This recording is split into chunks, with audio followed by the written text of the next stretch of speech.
All right, welcome. Today we're diving into one of the most basic yet wildly complicated pieces of technology ever built for space. It's a story all about suction, high-stakes aiming, and a price tag that is, well, truly out of this world.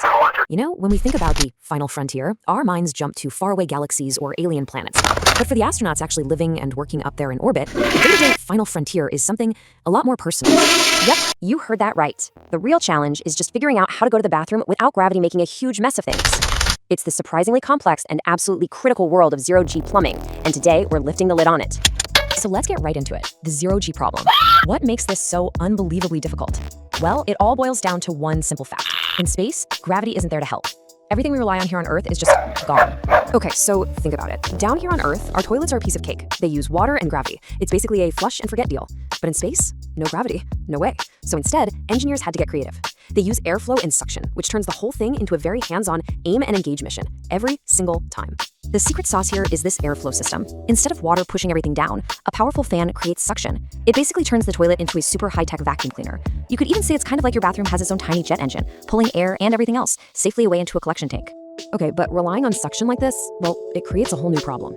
And this one has some seriously high stakes. We're talking target practice. Now, if you've ever seen a picture of a space toilet, you probably noticed the opening is just ridiculously small. And no, that's not some weird design flaw. It's actually a critical feature. That tiny opening helps create a perfect seal with the astronaut's body, which maximizes the suction and makes sure nothing escapes. Which, of course, brings us to the most important question of all. In a tiny, sealed metal box where you eat, sleep, and work, what in the world happens if you miss? To put it mildly, everyone has a very, very bad day. You would immediately have floating contaminants in the air. That's not just a huge health hazard, it could also drift into sensitive equipment and cause serious damage. Worst case, it could contaminate the actual life support systems. So yeah, no pressure. So with stakes that high, how on earth do you prepare for something like that? You practice. A lot. And get this, it is absolutely true.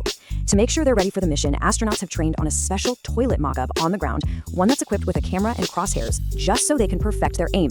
Peak science indeed. All right, so let's say you've mastered your aim. You're a pro, but there's still another huge physical problem to solve. With zero gravity, what stops you from just floating away while you're trying to do your business? The solution? You literally have to strap yourself in.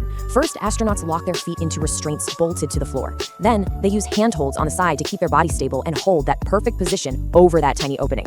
It is a full body workout. Just let that sink in for a second. The simple act of using the bathroom in space is so complex that you need to buckle up for it like you're about to ride a roller coaster.